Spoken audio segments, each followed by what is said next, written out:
when I'm in South Florida, everybody got a fancy car. I think they're faking it till they make it down there.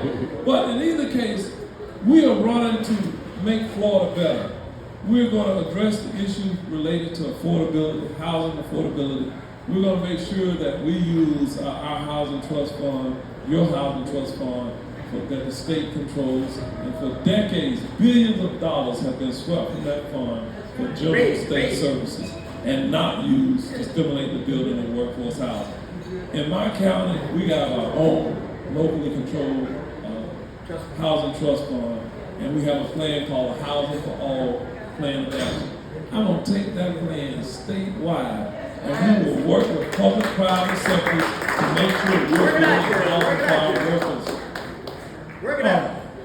So, you know what? I'm not going to do a bunch of talking. Let me open it up for questions.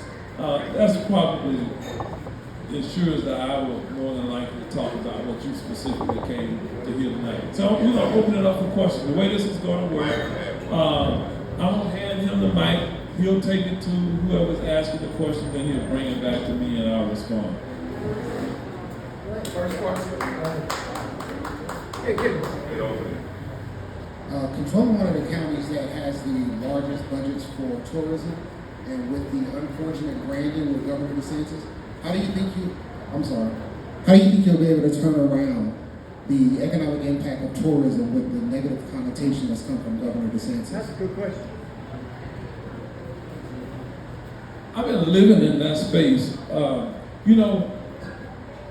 About 2 years ago now, when Governor DeSantis kind of picked on the largest single site employer in North America, Disney. Disney. And as a result of that, when Disney stood up for many of its employees who happen to be some from the LGBTQ plus community, Governor DeSantis decided to make an example out of Disney and say, stay out of politics, okay? And he was sending a message to any other business. And largely, no one wanted to be Disney. But I got to work through that. Disney have been really a pretty good corporate partner in our community over time. As a former sheriff, I provided the law enforcement through a contractual relationship with Disney.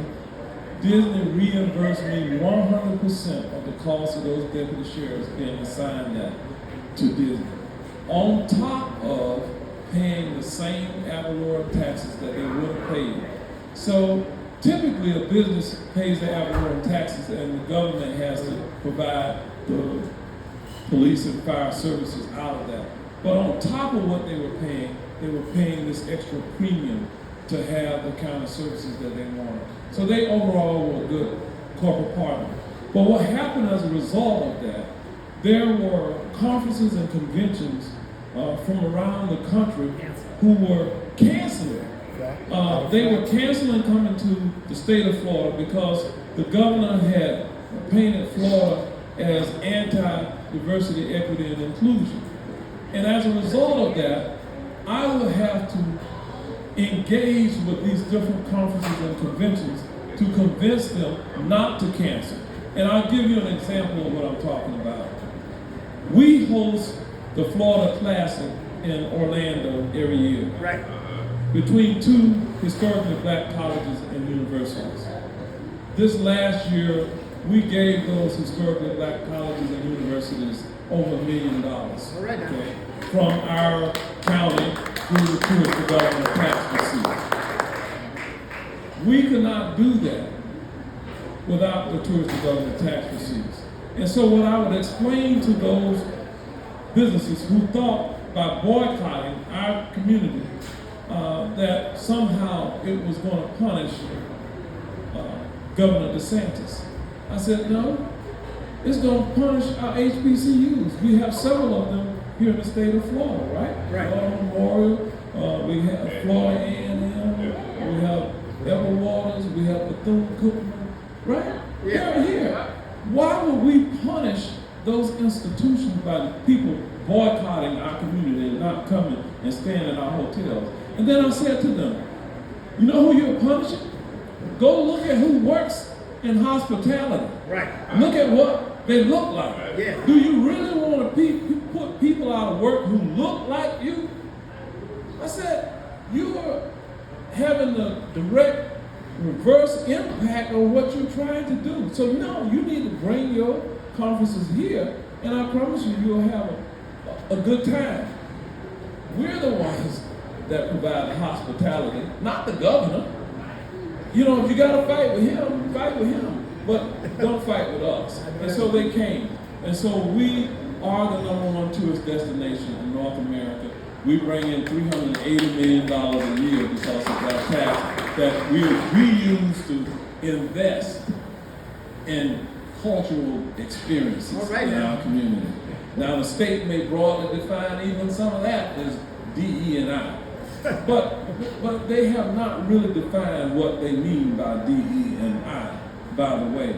And so because I'm sitting there, these cultural organizations, nonprofits, I promised them when I became mayor that we would increase what we contribute to them per capita. And now we have one of the highest per capita rates of investment in cultural diversity initiatives and events within America.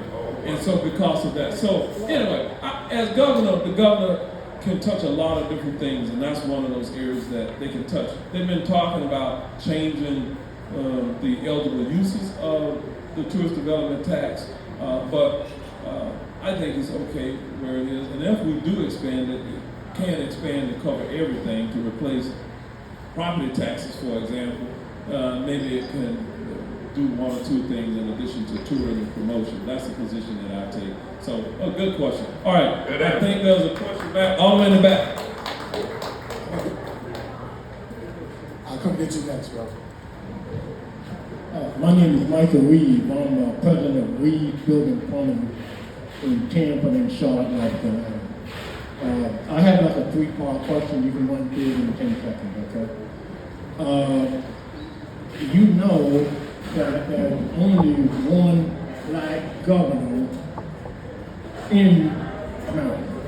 I think his name is Moore, okay? You also know that if you become the governor of Florida, you will be the first ever black governor for the state of Florida. I'd like to know how you feel about that. Let me go to my next piece. There's a huge problem in Florida as it relates to insurance. With the hurricane, you paying high prices, etc. I kind of want to know how you're going to deal with that, with insurance companies moving out and the big problem we have in Florida. The other piece is black people, don't get mad, does not go out and vote. They don't vote in record numbers, okay? How are you going to be the superstar to get those people out the vote, or our people out the vote? Do your best, Jerry. Do your best. All right, that's a lot he threw out there. Well, Do your best, Jerry. it's a we thing, okay? First off, you gotta believe. I wear this on my lapel pin, it says believe. I branded my campaign the I Believe campaign. It takes all of us. If you think that I could do all of that by myself, I would be a magician. No, we have got to get people elected up and down the ballot. Some of these folk running for Congress, running for the state house, we got to get them involved.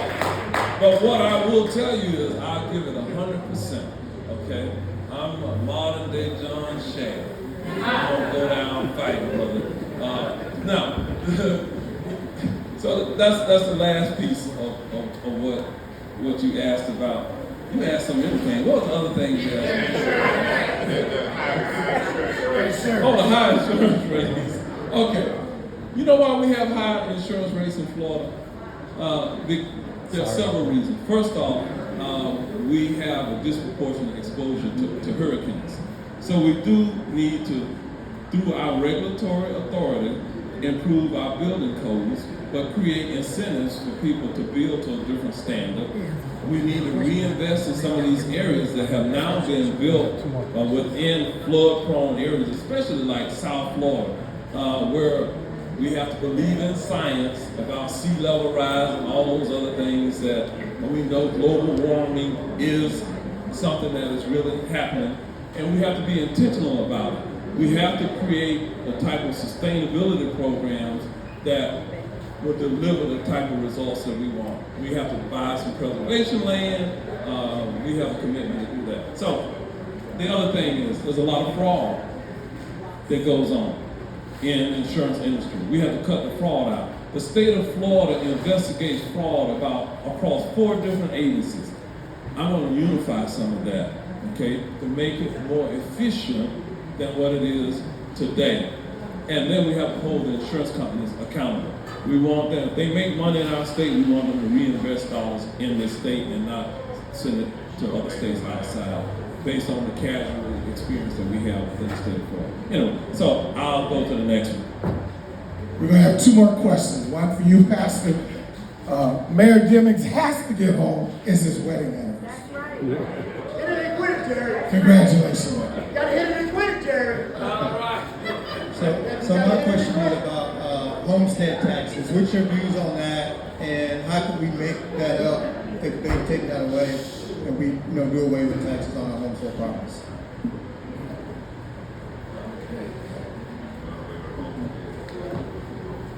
They can't do that. So far, there's no bill out of the legislature to advance to the ballot any type of property tax reform. Right now, the House and Senate didn't come to an agreement. They went out of session. So we'll have to see if that comes back during the special session. But I don't believe that there's any scenario where you're not going to pay any property taxes. Okay. Now, what they've been talking about is reducing that, and then for those fiscally constrained counties, the state would make up what they would lose. For the other larger counties, they wouldn't make it up. They would give us the authority through other taxing methodologies to try to make it up. That could be through your local taxing authority to increase your millage rates. They've been talking about exempting out public safety. They've been talking about exempting out the schools. They've been talking about exempting out seniors. And if they did all of that, what would be left for the local governments to operate on? They would have to cut services. And those services that they would cut are for poor people. Okay? And so, and it's only, the conversation to date has only been about homesteaded property. That means that you have to own the home and live in it, okay, to receive the benefit. And it can only pass by referendum. That means everybody will have to vote. 60% or better of them will have to vote for a constitutional amendment. That bar is high. This conversation wouldn't be about renters, and believe it or not, the majority of people rent. Okay, and guess what? If you're talking about non-homesteaded residential property, this is, you own a multifamily complex, duplex, apartment building, whatever. Those people who would live there, they would not, those who own it wouldn't be exempt. And guess what? If we had to make it up, we're going to tax the commercial properties. And that cost gets passed on to who? The people who are renting. Okay, which are the people who cannot really afford anymore. Our rent prices in Florida are already unaffordable, and depending upon where you are, it could be really unaffordable. But in either case, I don't know that it's going to happen. I don't think it's going to happen as they have portrayed it to happen, and we'll just have to see. This is the last question.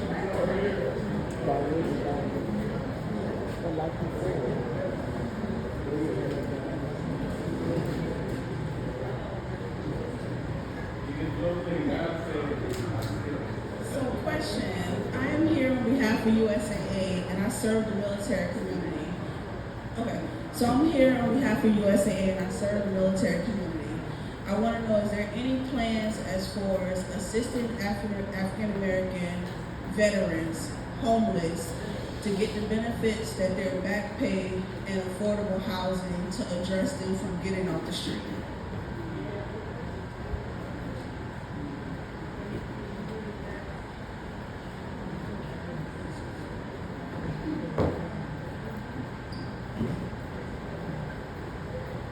and you getting your exercise tonight. The short answer is yes. Right now, we have veteran service officers across the state of Florida. And some counties are so small they don't have their own office. We're fortunate in Orange, we have our own. I created a Veterans Advisory Council, and we work with them through public-private partnerships to make sure that we take care of our veterans. With our VSO office, what we do is work with the VA and others. We do see homeless veterans on our streets across all of Florida, and through increasing what we spend per capita on mental health treatment can address those issues for not just the veterans. There are veterans out there who I personally talked to who are homeless on the street, and I have to really talk to them. Are you a veteran? If we can authenticate whether or not they're a veteran or not, almost always we can get them services by working with the VA through our Veteran Services Office and engaging with our Veterans Advisory Council. Regardless of whether they're black, it doesn't matter to me, as long as they're veterans. I want Florida to be the most veteran-friendly state in the union. And so we're going to lean into increasing mental health treatment. Right now, today, I have a nephew, Army veteran. He's 48 years old. He was diagnosed with schizophrenia when he was 21. Before he separated from the military, he was put in a VA hospital, and then he was released. He did not, once he was released out into the community, he did not get access to the services that he needed, and he decompensated. If he had had access to quality mental health treatment in the beginning, just perhaps he would be where he is today. So Florida ranks near the bottom in what we spend per capita on mental health treatment. I'm going to change that from my heart. It's not right. We're going to change that in the state of Florida. We're going to move us up the ladder so that we can, when we get people who are mentally ill treated, they become more functional. Sometimes they have co-occurring issues. They're not only mentally ill, but they're addicts, they're substance abusers, they're alcoholics. What we have figured out is when we spend money on the front end, on the prevention and the intervention side, it helps us on the back end. It cuts down on recidivism. My nephew got arrested several times because he was out of his head. But when he was on his meds, he's very functional. He doesn't do the stupid stuff that he does. I can tell you as a law enforcement officer, there have been numerous times when someone, because of their mental illness or that they were high or they were drunk, they seriously injured another person. If that person got off the drugs, the alcohol, and they're more functional, they're better able to take care of their families, okay? And the state doesn't have to do it. And we have been able to, over time, reduce crime by getting people whole again, self-reliant, in a self-indulgent world. It works. We're going to do it for the entire state of Florida and save money by doing so. I'll give you a real-life example. When we changed our public policy in Orange, going back to 2008, we were booking 61,000 people through our jail on an annual basis. Last year, in 2025, even with the increased immigration and customs enforcement, we booked 41,000 people through our jail. 61,000 to 41,000. 20,000 drop booking through the jail. At a time when we started out in 2008, we had about 900,000 permanent residents in Orange County. We have 1.6 million. So if you look at the absolute number, the number of times we were arresting people should have grown, but it went down because we invested on the front end with prevention and intervention related programs, and we saved money, and we used that to do some of these other things. That's what the state of Florida needs to do. Thank you all so much. Muchas gracias and mercy go through the